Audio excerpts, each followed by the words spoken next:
నంద్యాల జిల్లా కొలిమిగుండ్ల మండల కేంద్రంలోని స్థానిక ఎంపీడీఓ కార్యాలయ ఆవరణంలో సోమవారం వైఎస్ఆర్సీపీ పార్టీకి చెందిన సర్పంచ్లు తమ సమస్యలు పరిష్కరించాలని కోరుతూ నిరసన తెలియజేశారు.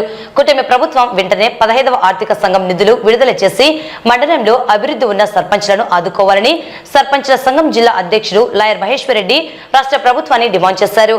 అనంతరం వారు ఎంపీడీఓ ప్రసాద్ రెడ్డికి వినతి పత్రాన్ని అందజేశారు.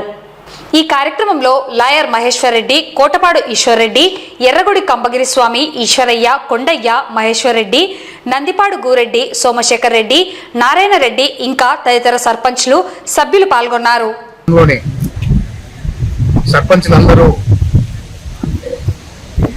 గ్రామాలలో చాలా సమస్యలతో కూడుకొని సర్పంచ్లందరూ కూడా చాలా సమస్యలతో సతమతమవుతున్నారు. మనకు రావాల్సినటువంటి కేంద్రం నుండి 15th ఫైనాన్స్ నిధులు ఏవైతే ఉన్నాయో అన్ని కూడా లాస్ట్ 2024 సంవత్సరం నవంబర్ నెలలోనే రాష్ట్రానికి నిధులు మంజూరు చేయడం జరిగినది. దాదాపు 1100 కోట్లు రిలీజ్ చేయడం జరిగింది ఈ రాష్ట్రానికి. అయితే ఈ రాష్ట్రం ప్రస్తుత ప్రభుత్వము ఎక్కడ కూడా పంచాయతీలకు నిధులు కేంద్రం నుండి వచ్చిన నిధులు కూడా జమ చేయకుండా కాలయాపన చేస్తూ ఇప్పటి వరకు కూడా ₹1 కూడా నిధులు జమ చేయలేదు. కొత్తగా ఏర్పడినప్పుడు మాత్రమే ఒక విడత నిధులు విడుదల చేశారు. తర్వాత ఇంతవరకు కూడా నిధులు లేకపోవడం వలన గ్రామాలలో సర్పంచులు కనీసము వీధి లైట్లు ఏర్పాటు చేయడానికి కూడా ఇబ్బంది పడే పరిస్థితి ఉంది. పారిశుద్ధ్యం అయితేనేమి ఇంకా చాలా వరకు ఇబ్బందులు పడాల్సిన పరిస్థితి ఈ సర్పంచులకు వచ్చింది. వాళ్ళు ప్రస్తుతం మా సర్పంచులందరూ కూడా అప్పులు తీసుకొచ్చి ఆ గ్రామ పంచాయతీలను వీటన్ని నిర్వహణ చేయాలంటేనే చాలా ఆర్థిక కష్టాల్లో కూరుకుపోయినటువంటి పరిస్థితి ఉంది.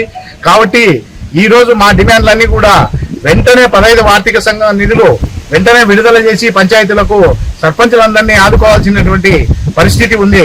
అదేవిధంగా సర్పంచులందరూ కూడా దాదాపుగా 50% పైనే ఎస్సీ, ఎస్టీ, బీసీ, మైనారిటీ వర్గాల వారికి చెందిన వారు కూడా ఉన్నారు.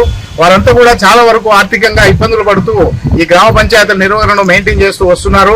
వాళ్ళు ఆర్థిక ఇబ్బందుల్లో కూరుకుపోతున్నారు. కాబట్టి వాళ్ళని ఎంతైనా ఆదుకోవాల్సినటువంటి పరిస్థితి ఈ ప్రభుత్వం పైన ఉంది. కాబట్టి వెంటనే ఈ నిధులు విడుదల చేయాలని కూడా మేము తెలియజేస్తున్నాం.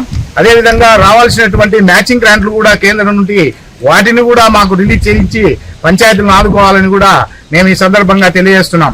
అదేవిధంగా పంచాయతీరాజ్ మినిస్టర్ అయినటువంటి కొణిదెల పవన్ కళ్యాణ్ గారు మొట్టమొదట ప్రమాణ స్వీకారం చేసిన తర్వాత ఈ రాష్ట్రంలో ఉన్నటువంటి పంచాయతీలన్నిటిని కూడా నేను బలోపేతం చేస్తానని మాట ఇవ్వడం జరిగింది. కానీ ఆ మాట మీద ఇప్పుడు ప్రస్తుతం ఆ పవన్ కళ్యాణ్ గారు, డీసీఎం గారు ఇప్పటి వరకు కూడా ఆయన మాట మీద నిలవలేదు. కాబట్టి ఇప్పుడైనా కూడా మీరు పంచాయతీరాజ్ మినిస్టర్ అయినటువంటి పవన్ కళ్యాణ్ గారు దీనిపైన వెంటనే స్పందించి మా యొక్క నిధులన్నీ కూడా విడుదల చేయడానికి కృషి చేయాలని కూడా మేము ఈ సందర్భంగా వారిని డిమాండ్ చేస్తున్నాం. కాబట్టి ఇక్కడ వచ్చేసినటువంటి ఇదే విధంగా మాకు వచ్చినటువంటి నిధులన్నిటి కూడా తల్లికి వందనం పేరు మీద డైవర్ట్ చేయడం కూడా జరిగింది. కాబట్టి అన్ని కూడా డైవర్ట్ చేసుకోకపోతే పంచాయతీలు రాష్ట్రంలో పంచాయతీలు బాగుంటేనే ప్రథమ పౌరునిగా మాకున్నటువంటి హక్కులు, ఆ గ్రామాలు డెవలప్మెంట్ కూడా అభివృద్ధి చెందాలంటే మాకు నిధులు సక్రమంగా విడుదల చేస్తేనే ఆ గ్రామాలను మేము అభివృద్ధి చేయగలుగుతాం. కాబట్టి మమ్మల్ని ఒకసారి సర్పంచులందరినీ కూడా మీరు చూడాల్సినటువంటి బాధ్యత ఈ ప్రభుత్వానిపైన ఉందని కూడా మేము తెలియజేస్తూ ఉన్నాం.